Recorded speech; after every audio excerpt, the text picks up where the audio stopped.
Good morning, Animo, or wherever you are, or good evening, or good afternoon, or alright, that was a fail.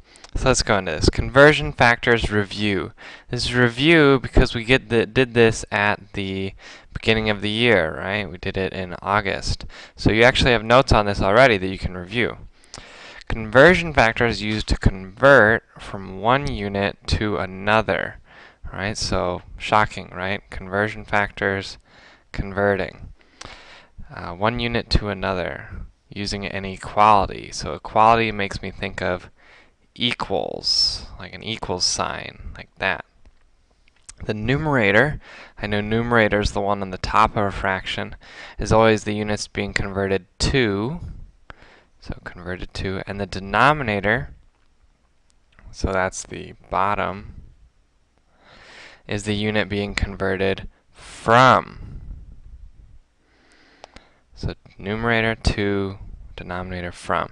The numerator and denominator must be equal to each other. Again, that equality thing. This way the conversion factor has a value of 1, and multiplying it will not change the value of the original number, only the unit. Hold on, what does that say? This way the conversion factor has a value of 1, and multiplying by it will not change. So multiplying by it being a conversion factor with the value of 1 will not change the value of the original number, only the unit.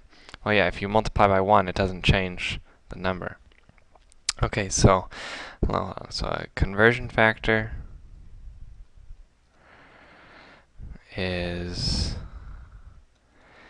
the numerator over the denominator, and the numerator is what the unit we go to. The denominator is the unit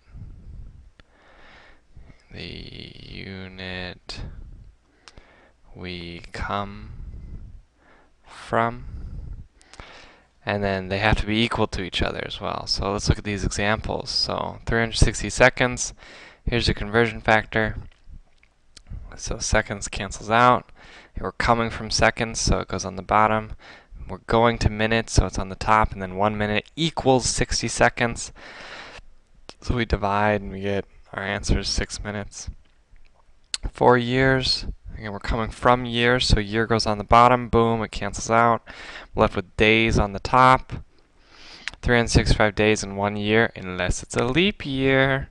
I don't know when the next leap year is. Oh well. Same idea though. Here, 7.3 kilograms. Kilogram goes on the bottom, so boom, it cancels out again. We're left with grams. Boom, 7.3 times 10 to the third. 2.5 miles, miles in feet. So write down some observations that you noticed. Pause the video to write down some observations. I'm going to be looking for them in class. I'm not going to write them for you. This is what you're going to discuss with your partner. Okay, so you've already written observations. You're continuing on to scientific notation. So we just reviewed conversion factors. Now let's review scientific notation, which you've talked about in previous science classes. So scientific notation, a quicker way of expressing, so expressing meaning showing large and small numbers that use a significand times 10 to an exponent. Yeah, big words. Alright, so what's this? We got empty boxes. We got 6.7 times 10 to the fourth. So 6.7 times 10. Oh, so times 10. So this is probably the significand.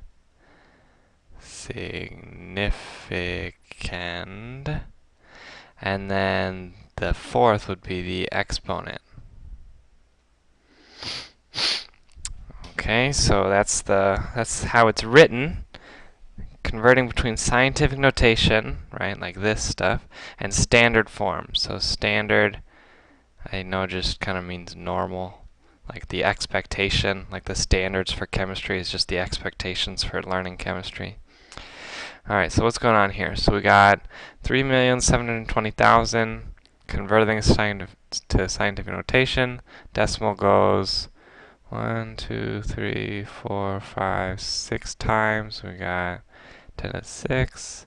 This one's 8.9 times 10 to the 5th. So now they're like undoing this. See, these are both really big numbers. So then it goes the other way. 1, 2, 3, 4, 5 times. This one goes 1, 2. Oh no, it's going the other way. 1, 2 to the right. 1.96, that's to the negative 2 right there. And this one, negative 7. Wow, that's a really tiny number. Okay, fill in the blanks. If the number's 10 or greater, so that would be these ones on the left, the decimal point has to move to the blank, and the power of 10 will be blank, and equal to how many times the decimal blank. So here, if we're going to scientific notation, and it's greater than 10, the decimal has to move to the left, and the power of 10, so here 10 to the 6 will be positive, and equal to how many times the decimal moves, because here it moved 6 times and it's 10 to the 6th. If the number is smaller than 1, so that's these are really small numbers, decimal point has to move, so now it's going the other way, it's moving to the right, so the power of 10 will be negative, and equal to how many times the decimal moves. Interesting. Okay, so now we know how to go from standard form to scientific notation. Now, how do you do math with it? So let's look at these. This one's multiplication, 3.5 times 10 to the 4th, 2 times 2.0 times 10 to the 3rd. We get 7.0 times 10 to the 7th. Here's another multiplication. Look at that. That's a lot of numbers. 3.0 times 10 to the 4th times 6.0 times 10 to the negative 8. Ooh, that's a negative. That's a little interesting. Oh, the answer has a negative exponent too.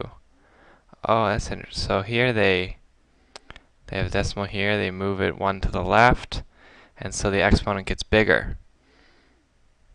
It goes up by 1. Here's division. 8.0 times 10 to the 8th divided by 2 times 10 to the 3rd, 4. Oh, hey, 8 divided by 2 is 4. And then we have 10 to the 5th. 7 times 10 to the 4th over 2 times 10 to the negative 8th. It looks like the significants are just dividing. Oh, and here they were multiplying. Let's see if we can fill in the blanks. So when multiplying, blank the significance and blank the exponents. So here, what happens to the significance?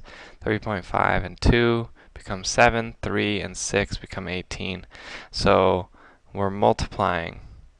So multiply the significance, and then what happens to the exponents? 4 and 3 become 7, 4 and negative 8 become negative 4.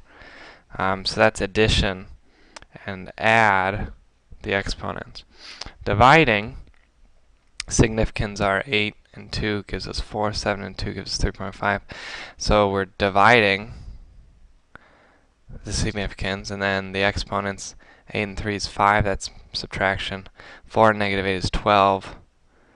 Huh? Oh, well, if we subtract negative 8, it becomes positive 8, right? So this is still subtraction. And subtract the exponents. Okay, come ready to discuss and practice. If you want, you can get a head start. I'll see you in class, you amazing, good-looking people.